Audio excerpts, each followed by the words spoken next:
Guys আমি পুরো ready, কিন্তু এখনো কারও দেখা নেই। ঘড়িতে প্রায় 8টা বাজতে চললো, কিন্তু কারও দেখা নেই। ফাইনালি বাসে উঠে ইনি আমার হাত ধরে রেখেছে, পড়ে যাচ্ছে, এর সঙ্গে আরও একজন আছেন।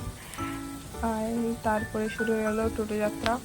এটা আমাদের কলেজ, বেসিক্যালি আমরা কলেজের সার্ভিসেই যাচ্ছি। পৌঁছে গেছি গাইজ।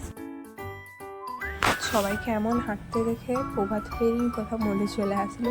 যারা প্রভাত ফেরি হচ্ছে, লাইন দিয়ে সবাই হেঁটে চলেছে সামনে। ফাইনালি যে কাজের জন্য এসেছি সেই কাজটি এখানে চলছে। আর এরা তো নামে কলেজে পড়ে।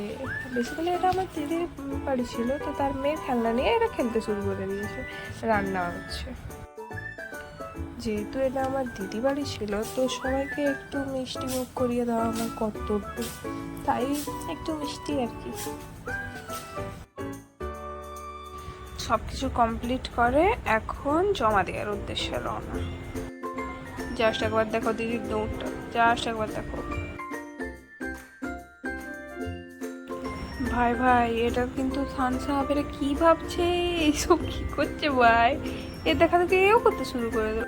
তারপর কি একটু খাওয়া দাওয়া, তারপর বাস স্ট্যান্ডে সবার সঙ্গে দেখা হলো, আমাদের টিম মেম্বারদের সঙ্গে।